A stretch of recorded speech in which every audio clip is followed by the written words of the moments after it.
Let's go to Genesis chapter 29 verse 30. చదవమ్మా. ఆది కాండము 29 అధ్యాయము 30 వచనము. మరియు అతడు లేయా కంటే రాహేలును బాగుగా ప్రేమించి అతనికి మరి 7 ఏండ్లు కొలువు చేసెను. చాలండి. చూడండి ఇక్కడ ఏమంటాడంటే, యాకోబు రాహేలును చూడండి ఎక్కువగా ప్రేమించాడంట లేయా కంటే. అయితే లేయా యాకోబు చేత ద్వేషించబడ్డాది. ఎవరి చేత ద్వేషించబడ్డాది? యాకోబు చేత ద్వేషించబడ్డాది. ఈ వాక్యం వింటున్నటువంటి సహోదరి, మేబీ ఒకవేళ నీవు నీ భర్త చేత ద్వేషించబడుతూ ఉన్నావేమో,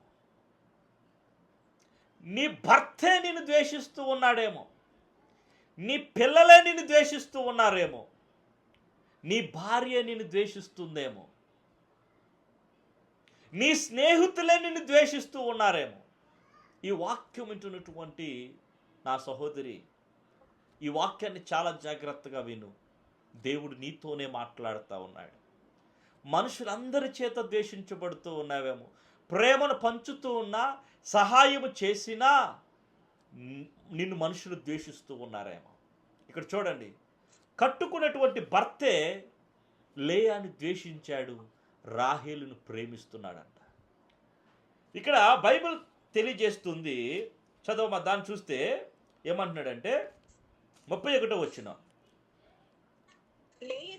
లేయా ద్వేషింపబడుట యెహోవా చూచి, లేయా ద్వేషించబడుట యెహోవా చూచి, లేయా ద్వేషించబడుట యెహోవా చూచి ఆమె గర్భము తెరిచును. దేవునికి స్తోత్రం. హల్లెలూయా, హల్లెలూయా.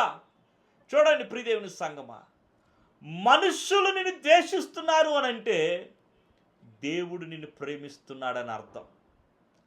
మనుషులు నిన్ను ద్వేషిస్తున్నారంటే దేవుడు నిన్ను అపాయింట్ చేసుకుంటున్నాడని అర్థం. మనుషులు నిన్ను తృణీకరిస్తున్నాడు అంటే దేవుడు నిన్ను ఎన్నుకుంటున్నాడని అర్థం. ప్రియదేవుని సంగమా, మనుషుల చేత, అయిన వారి చేత, కట్టుకున్న వాడి చేత, కట్టుకున్న దాని చేత, బిడ్డల చేత ఎవరిని ద్వేషించబడుతున్నామంటే ప్రియదేవుని సంగమా, జ్ఞాపకం ఉంచుకో, నీవు దేవుని దృష్టిలో ప్రత్యేకమైన దానివి. దేవుడు నిన్ను దర్శిస్తాడు. మనుషులు ద్వేషించవచ్చు, కానీ దేవుడు నెవర్, నేనెప్పుడు ద్వేషించడు. బైబిల్ చెప్తుంది, లేయా ద్వేషించబడుట చేత దేవుడు ఏం చేశాడని తెలుసా? దేవుడు లేయాని కరుణించాడంట. మనుషుల్ని ద్వేషిస్తున్నప్పుడు దేవుని కరుణ నీ మీదకి వస్తుంది. ప్రియదేవుని సంగం, మనుషులు నిన్ను 4 మాటలు అన్నారని బాధ కలుగుతుంది. వాడు గుర్తుపెట్టుకో, దేవుడు నిన్ను కరుణించడానికే, దేవుడు నిన్ను కరుణిస్తాడని జ్ఞాపకం ఉంచుకో. ఇక్కడ వాక్యం సెలవిస్తుంది, లేయా ఎవరిని ద్వేషించబడుట యెహోవా చూచి ఆమె గర్భము తెరిచెను, రాహేలు గొడ్రాలయ్యుండెను.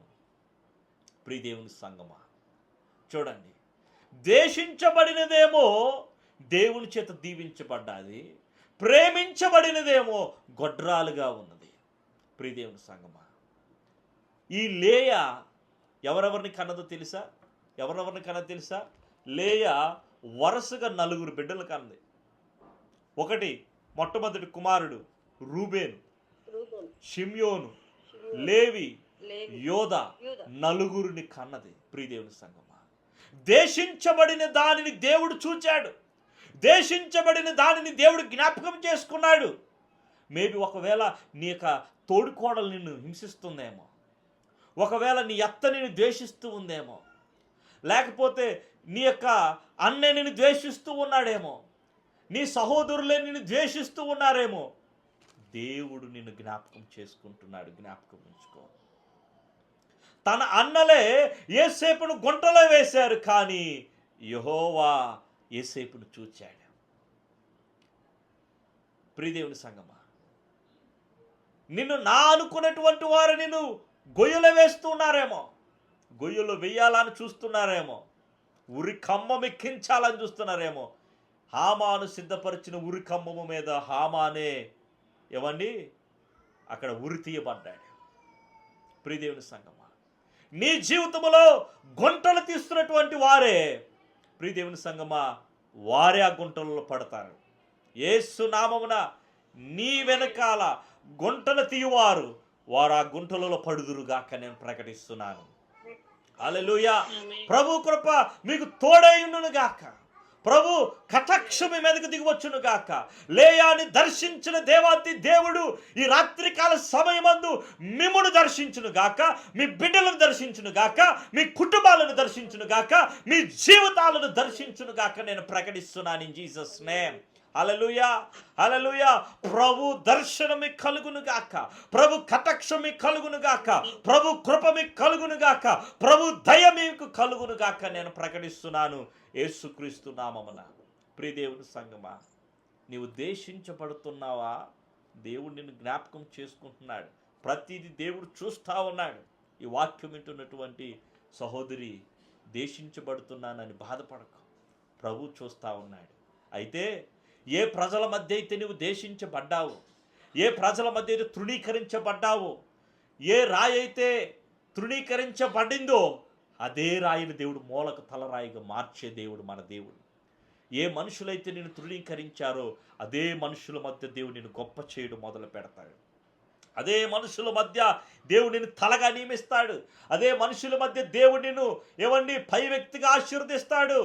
ఏ వ్యక్తులైతే గుంటలో వేశారో అదే వ్యక్తులు యేసేపు పాదాల మీద పడ్డారు. ప్రియ దేవుని సంగమా, దేవుడు నమ్మదగిన దేవుడు. నువ్వు దేశించబడుటను దేవుడు చూస్తా ఉన్నాడు. తప్పకుండా నీ శత్రువులు నీ పాదముల దగ్గరికి వస్తారు. తప్పకుండా నిన్ను ద్వేషించిన వారు నీ పాదముల మీద వచ్చి పడతారు. వారు నీ ఎదుట సాగిల పడతారని దేవుడు మాట్లాడుతూ ఉన్నాడు. అయితే లేయా ద్వేషించబడుటను దేవుడు చూచి లేయా గర్భాన్ని దేవుడు తెరిచాడంట. దేవుడికి స్తోత్రం. ప్రియదేవుని సంగమా, ప్రియదేవుని సంగమా, కాబట్టి జ్ఞాపకం ఉంచుకో, దేవుని కరుణ, దేవుని కటాక్షం నీ మీద ఖచ్చితంగా ఇదిగో తప్పకుండా అతి త్వరలోనే నీ మీదకి దిగి వస్తుంది. ఖచ్చితంగా నువ్వు సంతోషిస్తావు. ఖచ్చితంగా నీ నోటిని దేవుడు ఆనందముతో దేవుడు నింపుతాడు. భయపడొద్దు, దిగులు చెందొద్దు. నువ్వు దేశించబడుతున్నావా? దేవుడు నేను ఖచ్చితంగా దేవుడు నేను ఆశీర్వదించుతాడు. ఖచ్చితంగా దేవుడు నీ గర్భాన్ని తెరుస్తాడు. ఖచ్చితంగా దేవుడు నీ ద్వారాలు తెరుస్తాడు. మనుషులు కొన్ని ద్వారాలు మూయొచ్చు, కానీ అన్ని ద్వారాలు మూయలేరు. మనిషి ఒక ద్వారం మూస్తే బైబిల్ చెప్తుంది దేవుడు 7 ద్వారాలు దేవుడు తెరుస్తానంటున్నాడు. ప్రభు మీ విషయాల్లో దేవుడు ద్వారములను తెరుచునుగాకని నేను ప్రార్థన చేస్తూ ఉన్నాను.